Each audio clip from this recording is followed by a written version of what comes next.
আসসালামু আলাইকুম, সবাই কেমন আছেন? সবাইকে জুম্মা মুবারক। এখন চলে যাবো হেরামে নামাজ পড়ার জন্য। সাথে আছে মঈন ভাই।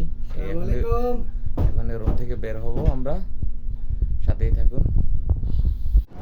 বাইরে বেরিয়ে দেখি এত পরিমাণ রোদ, যা বলার মতো না। আসলে বাংলাদেশের মানুষ বলে যে বাংলাদেশে নাকি প্রচুর রোদ, প্রচুর হাহাকার। আসলে যারা প্রবাসে থাকে তারা বোঝে যে রোদের তাপমাত্রা প্রবাসে কতটুকু পড়ে। আসলে প্রবাসীদের জন্য আসলে এই রোদ আসলে কিছুই না, কারণ তারা সব কিছু ত্যাগ করতে পারে এবং কি ফ্যামিলির সুখের জন্য তারা সব কিছু করতে পারে।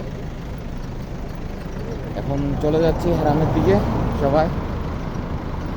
এই যে ছোটো ভাই মিজান আছে, সাথে মঈন ভাইও আছে। রওনা হলাম হেরামের উদ্দেশ্যে নামাজ পড়ার জন্য। দেখতে দেখতেই চলে আসলাম হেরাম শরীফে।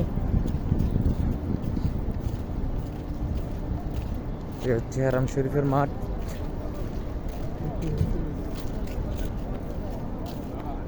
লাখো কোটি শুকরিয়া,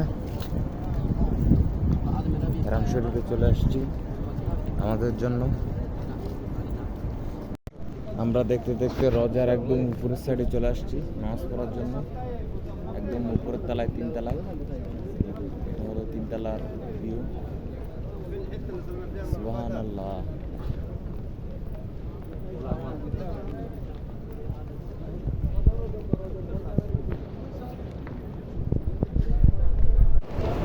নামাজ শেষ করে বাসার উদ্দেশ্যে রওনা দিলাম। তো সবাই ভালো থাকবেন, সুস্থ থাকবেন, আর আমাদের জন্য দোয়া করবেন। আসসালামু আলাইকুম।